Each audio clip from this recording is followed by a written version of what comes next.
Chapter 3. On June 10th, 1968, I started on a long journey with Don Juan to participate in a mitote. I had been waiting for this opportunity for months, yet I was not really sure I wanted to go. I thought my hesitation was due to my fear that at a peyote meeting I would have to ingest peyote, and I had no intention whatsoever of doing that. I had repeatedly expressed those feelings to Don Juan. He laughed patiently at first, but finally he firmly stated that he did not want to hear one more thing about my fear. As far as I was concerned, a mitote was ideal ground for me to verify the schemata I had constructed. For one thing, I had never completely abandoned the idea that a covert leader was necessary at such a meeting in order to ensure agreement among the participants. Somehow, I had the feeling that Don Juan had discarded my idea for reasons of his own, since he deemed it more efficacious to explain everything that took place at a mitote in terms of scene. I thought that my interest in finding a suitable explanation in my own terms was not in accordance with what he himself wanted me to do. Therefore, he had to discard my rationale, as he was accustomed to doing with whatever did not conform to his system. Right before we started on the journey, Don Juan eased my apprehension about having to ingest peyote by telling me that I was attending the meeting only to watch. I felt elated. At that time, I was almost certain I was going to discover the covert procedure by which the participants arrived at an agreement. It was late afternoon when we left. The sun was almost on the horizon. I felt it on my neck and wished I had a Venetian blind in the rear window of my car. From the top of the hill, I could see down into a huge valley. The road was like a black ribbon laid flat over the ground, up and down innumerable hills. I followed it with my eyes for a moment before we began descending. It ran due south until it disappeared over a range of low mountains in the distance. Don Juan sat quietly, looking straight ahead. We had not said a word for a long time. It was uncomfortably warm inside the car. I had opened all the windows, but that did not help because it was an extremely hot day. I felt very annoyed and restless. I began to complain about the heat. Don Juan frowned and looked at me quizzically. "It's hot all over Mexico this time of year," he said. "There's nothing one can do about it." I did not look at him, but I knew he was gazing at me. The car picked up speed, going down the slope. I vaguely saw a highway sign. Vado, dip. When I actually saw the dip, I was going quite fast, and although I did slow down, we still felt the impact and bobbed up and down on the seats. I reduced the speed considerably. We were going through an area where livestock grazed freely on the side of the roads. An area where the carcass of a horse or a cow run down by a car was a common sight. At a certain point, I had to stop completely and let some horses cross the highway. I was getting more restless and annoyed. I told Don Juan that it was the heat. I said that I had always disliked the heat since my childhood, because every summer I used to feel suffocated and I could hardly breathe. "You're not a child now," he said. "The heat still suffocates me." "Well, hunger used to suffocate me when I was a child," he said softly. "To be very hungry was the only thing I knew as a child. And I used to swell up until I could not breathe either. But that was when I was a child. I cannot suffocate now. Neither can I swell like a toad when I'm hungry." I did not know what to say. I felt I was getting myself into an untenable position, and soon I would have to defend a point I really didn't care to defend. The heat was not that bad. What disturbed me was the prospect of driving over 1,000 miles to our destination. I felt annoyed at the thought of having to exert myself. "Let's stop and get something to eat," I said. "Maybe it won't be so hot once the sun goes down." Don Juan looked at me smiling and said that there were not any clean towns for a long stretch, and that he had understood my policy was not to eat from the stands on the roadside. "Don't you fear diarrhea anymore?" he asked. I knew he was being sarcastic, yet he kept an inquisitive and at the same time serious look on his face. "The way you act," he said, "one would think that diarrhea is lurking out there, waiting for you to step out of the car to jump you. You're in a terrible fix. If you escape the heat, diarrhea will eventually get you." Don Juan's tone was so serious that I began to laugh. Then we drove in silence for a long time. When we arrived at a highway stop for trucks called Los Vidrios, Glass, it was already quite dark. Don Juan shouted from the car, "What do you have to eat today?" "Pork meat," a woman shouted back from inside. "I hope for your sake that the pig was run down on the road today," Don Juan said to me, laughing. We got out of the car. The road was flanked on both sides by ranges of low mountains that seemed to be the solidified lava of some gigantic volcanic eruption. In the darkness, the black, jagged peaks were silhouetted against the sky like huge, menacing walls of glass slivers. While we ate, I told Don Juan that I could see the reason why the place was called Glass. I said that to me the name was obviously due to the glass sliver shape of the mountains.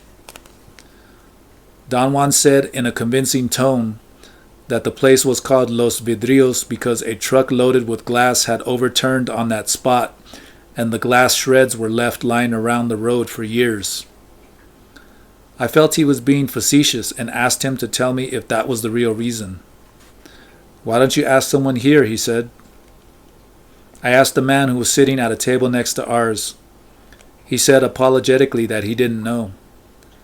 I went into the kitchen and asked the woman there if they knew, but they all said they didn't, that the place was just called Glass. "I believe I'm right," Don Juan said in a low voice.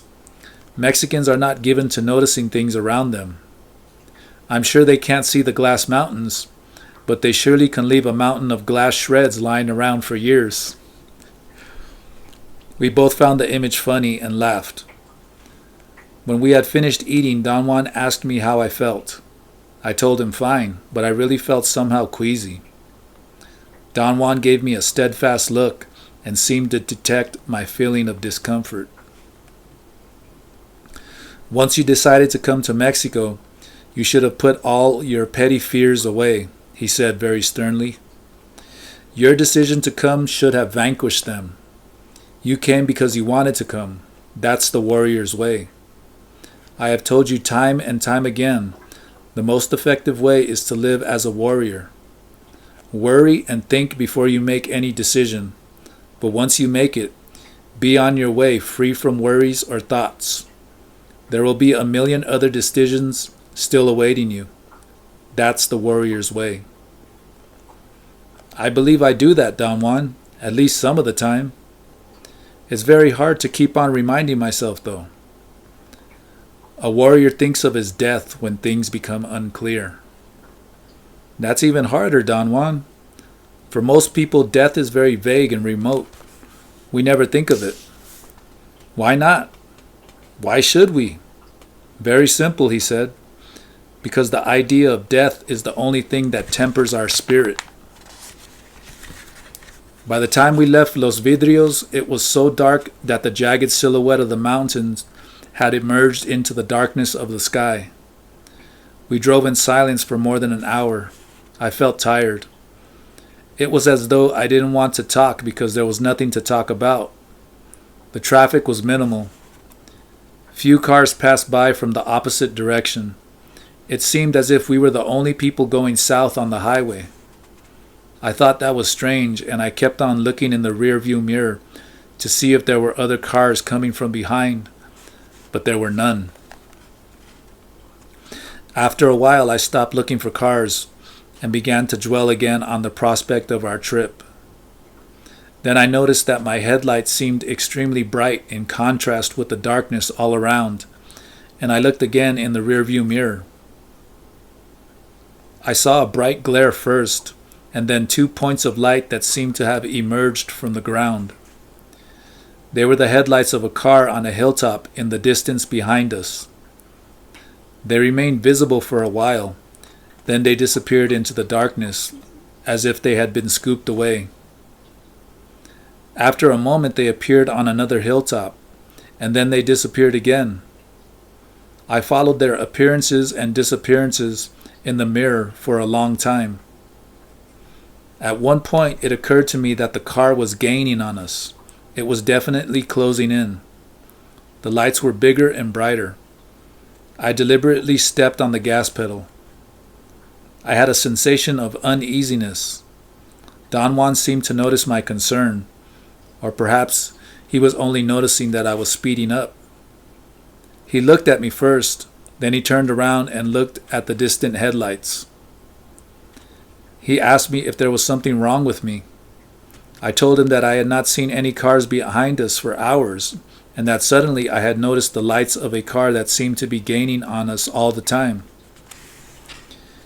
He chuckled and asked me if I really thought it was a car. I told him that it had to be a car, and he said that my concern revealed to him that somehow I must have felt that whatever was behind us was something more than a mere car. I insisted that I thought it was just another car on the highway, or perhaps a truck. "What else can it be?" I said loudly. Don Juan's probing had put me on edge. He turned and looked straight at me. Then he nodded slowly, as if measuring what he was going to say. "Those are the lights on the head of death," he said softly.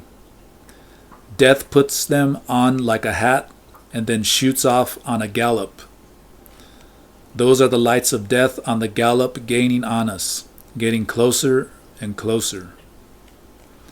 A chill ran up my back. After a while I looked in the rearview mirror again, but the lights were not there anymore. I told Don Juan that the car must have stopped or turned off the road. He did not look back. He just stretched his arms and yawned. "No," he said, "death never stops. Sometimes it turns off its lights, that's all." We arrived in northeastern Mexico June 13th. 2 old Indian women who looked alike and seemed to be sisters, and 4 girls were gathered at the door of a small adobe house. There was a hut behind the house and a dilapidated barn that had only part of its roof and 1 wall left. The women were apparently waiting for us. They must have spotted my car by the dust it raised on the dirt road after I left the paved highway a couple of miles away. The house was in a deep valley, and viewed from the door, the highway looked like a long scar high up on the side of the green hills. Don Juan got out of the car and talked with the old woman for a moment. They pointed to some wooden stools in front of the door. Don Juan signaled me to come over and sit down. One of the old women sat with us. The rest went inside the house.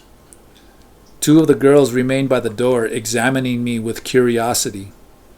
I waved at them. They giggled and ran inside. After a few minutes, 2 young men came over and greeted Don Juan.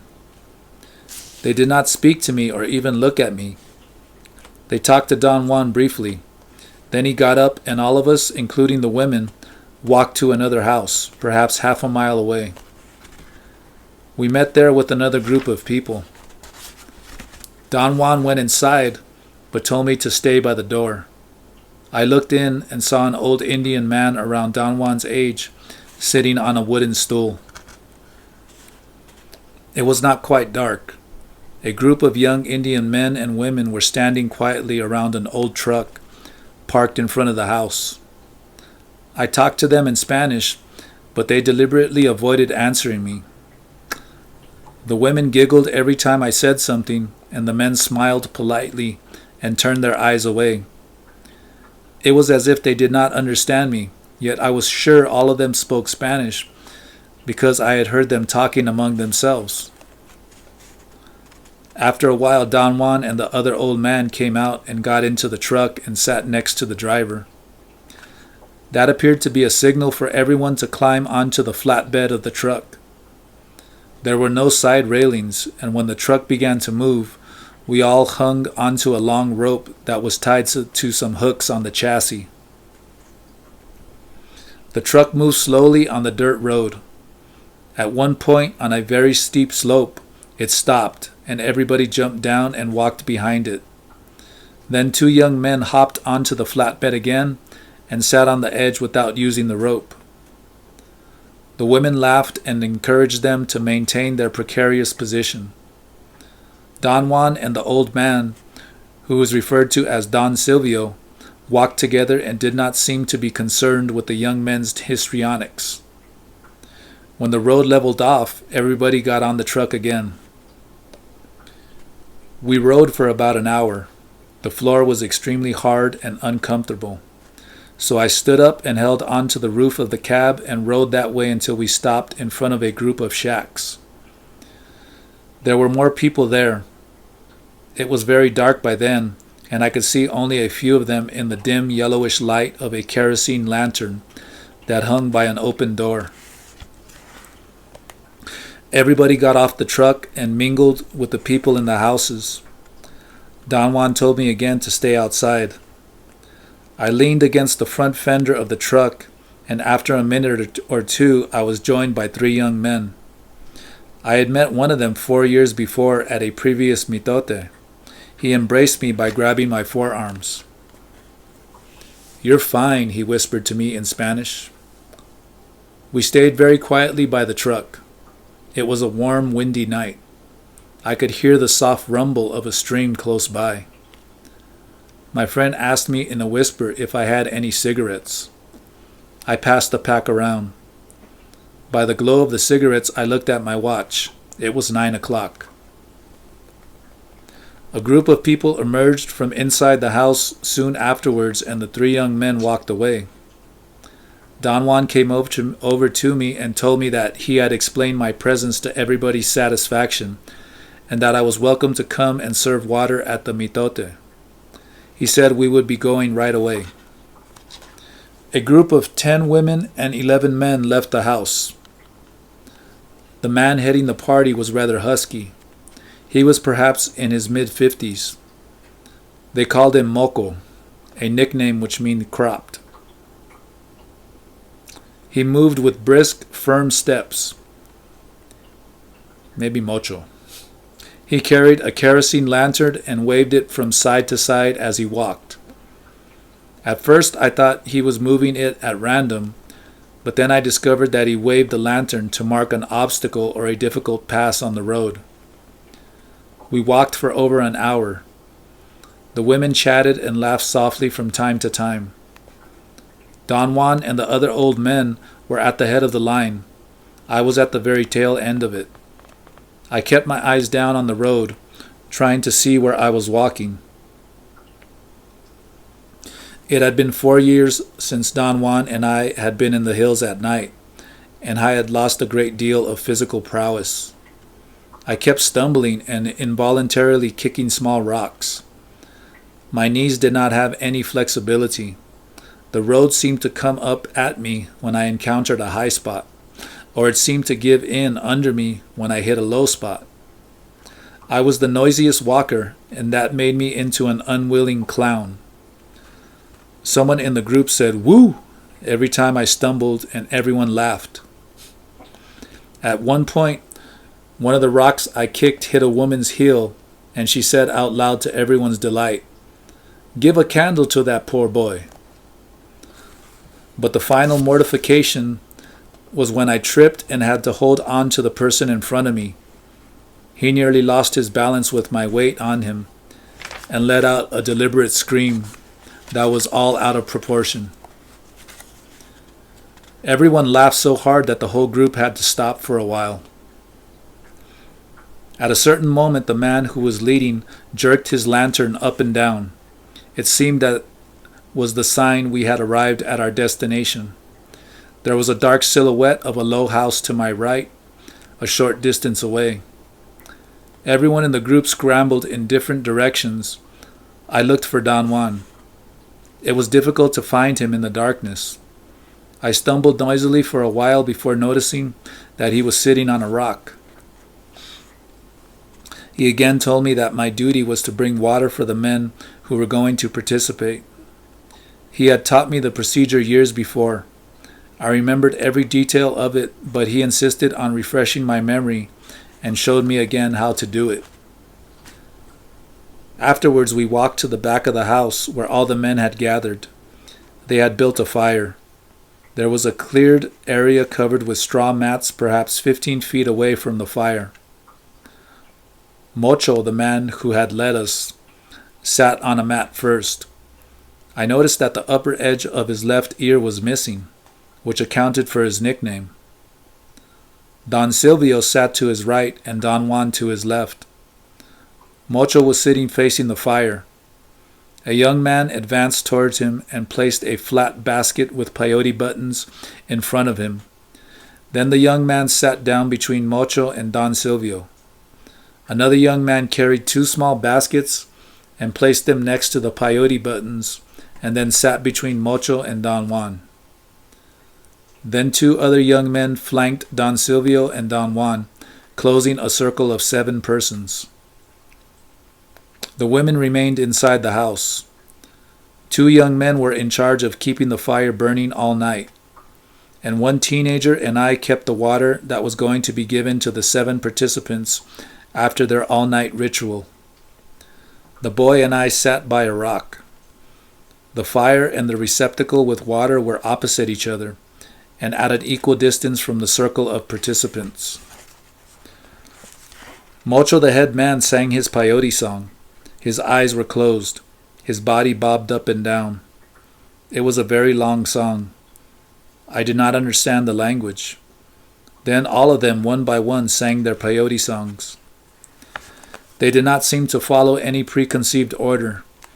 They apparently sang whatever they felt like, whenever they felt like doing it.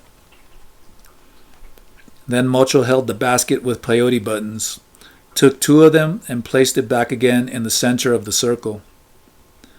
Don Silvio was next, and then Don Juan. The 4 young men, who seemed to be a separate unit, took 2 peyote buttons each, following a counterclockwise direction. Each of the 7 participants sang and ate 2 peyote buttons 4 consecutive times. Then they passed the other 2 baskets, which contained dried fruit and meat. They repeated this cycle at various times during the night, yet I could not detect any underlying order to their individual movements. They did not speak to one another. They seemed rather to be by themselves and to themselves. I did not see any of them, not even once, paying attention to what the other men were doing. Before daybreak, they got up and the young man and I gave them water. Afterwards, I walked around to orient myself. The house was a 1-room shack, a low adobe construction with a thatched roof. The scenery that surrounded it was quite oppressive. The shack was located in a harsh plain with mixed vegetation. Shrubs and cacti grew together, but there were no trees at all. I did not feel like venturing beyond the house. The women left during the morning. The men moved silently in the area immediately surrounding the house. Around midday, all of us sat down again in the same order we had sat the night before. A basket with pieces of dried meat cut to the same size as a peyote button was passed around. Some of the men sang their peyote songs. After an hour or so, all of them stood up and went off in different directions. The women had left a pot of gruel for the fire and water attendants. I ate some of it and then I slept most of the afternoon. After dark, the young men in charge of the fire built another one and the cycle of intaking peyote buttons began again. It followed roughly the same order as the preceding night, ending at daybreak. During the course of the night, I struggled to observe and record every single movement performed by each of the 7 participants, in hopes of discovering the slightest form of a detectable system of verbal or nonverbal communication among them. There was nothing in their actions, however, that revealed an underlying system. In the early evening, the cycle of intaking peyote was renewed. By morning, I knew that I had completely failed to find clues that would point out the covert leader, or to discover any form of covert communication among them, or any traces of their system of agreement. For the rest of the day, I sat by myself and tried to arrange my notes. When the men gathered again for the 4th night, I knew somehow that this was to be the last meeting.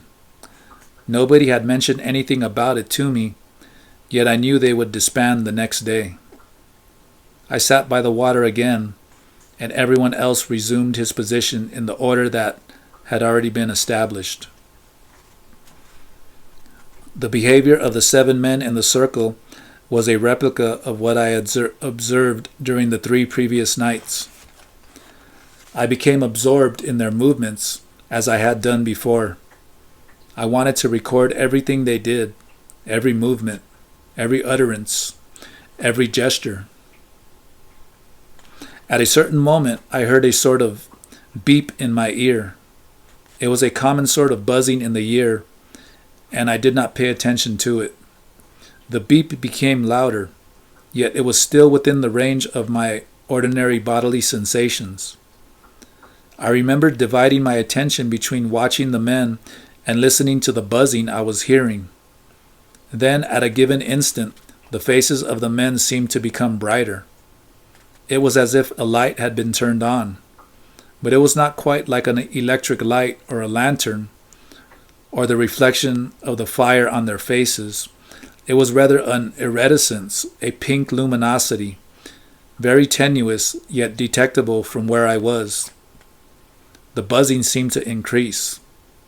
I looked at the teenage boy who was with me, but he had fallen asleep. The pink luminosity became more noticeable by then. I looked at Don Juan. His eyes were closed. So were Don Silvio's, and so were Mocho's. I could not see the eyes of the 4 younger men because 2 of them were bent forward and the other 2 had their backs turned to me. I became even more involved in watching. Yet I had not fully realized that I was actually hearing a buzzing and was actually seeing a pinkish glow hovering over the men. After a moment, I became aware that the tenuous pink light and the buzzing were very steady. I had a moment of intense bewilderment, and then a thought crossed my mind, a thought that had nothing to do with the scene I was witnessing, nor with the purpose I had in mind for being there. I remembered something my mother had told me once when I was a child. The thought was distracting and very inappropriate. I tried to discard it and involve myself again in my assiduous watching, but I could not do it. The thought recurred. It was stronger, more demanding. And then I clearly heard my mother's voice calling me. I heard the shuffling of her slippers and then her laughter. I turned around looking for her. I conceived that I was going to be transported in time by some sort of hallucination or mirage, and I was going to see her. But I saw only the boy sleeping beside me.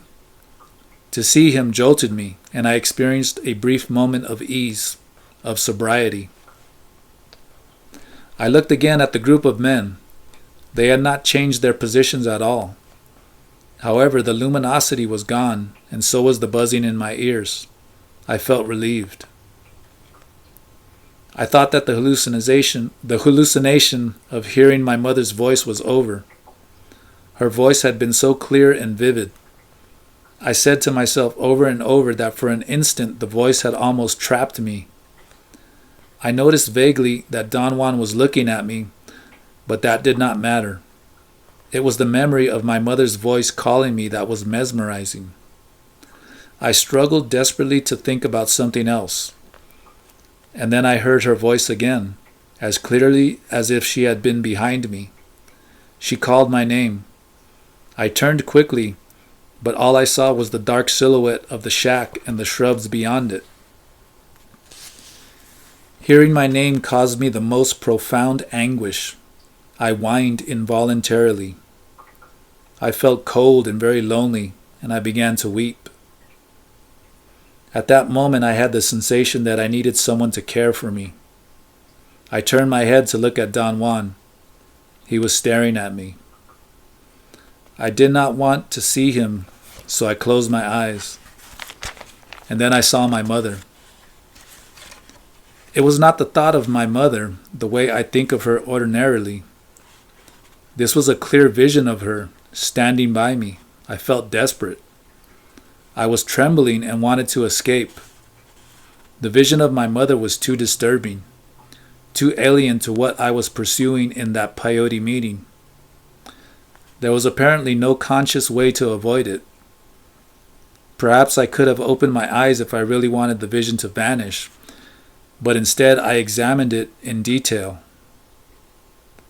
My examination was more than merely looking at her. It was a compulsive scrutiny and assessment. A very peculiar feeling enveloped me, as if it were an outside force, and I suddenly felt the horrendous burden of my mother's love. When I heard my name, I was torn apart. The memory of my mother filled me with anguish and melancholy. But when I examined her, I knew that I had never liked her.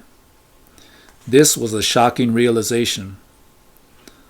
Thoughts and images came to me as an avalanche. The vision of my mother must have vanished in the meantime. It was no longer important. I was no longer interested in what the Indians were doing either. In fact, I had forgotten the mitote. I was absorbed in a series of extraordinary thoughts.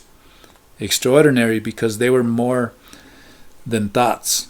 These were complete units of feeling that were emotional certainties, indisputable evidences about the nature of my relationship with my mother. At a certain moment, these extraordinary thoughts ceased to come. I noticed that they had lost their fluidity and their quality of being complete units of feeling. I had begun to think about other things. My mind was rambling. I thought of other members of my immediate family, but there were no images to accompany my thoughts. Then I looked at Don Juan. He was standing. The rest of the men were also standing, and they all walked toward the water. I moved aside and nudged the boy, who was still asleep. I related to Don Juan the sequence of my astounding vision almost as soon as he got into my car. He laughed with great delight and said that my vision was a sign, an omen as important as my first experience with Mescalito. I remembered that Don Juan had interpreted the reactions I had when I first ingested peyote as an all-important omen. In fact, he decided to teach me his knowledge because of it.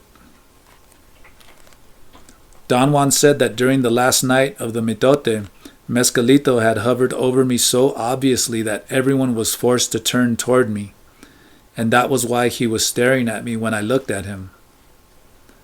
I wanted to hear his interpretation of my vision, but he did not want to talk about it. He said that whatever I had experienced was nonsense in comparison to the omen. Don Juan kept on talking about Mescalito's light hovering over me and how everyone had seen it. That was really something, he said. I couldn't possibly ask for a better omen. Don Juan and I were obviously on two different avenues of thought. He was concerned with the importance of the events he had interpreted as an omen, and I was obsessed with the details of the vision I had had. I don't care about omens, I said. I want to know what happened to me. He frowned as if he were upset and remained very stiff and quiet for a moment. Then he looked at me. His tone was very forceful. He said that the only important issue was that Mescalito had been very gentle with me. had engulfed me with his light and had given me a lesson with no other effort on my part than being around.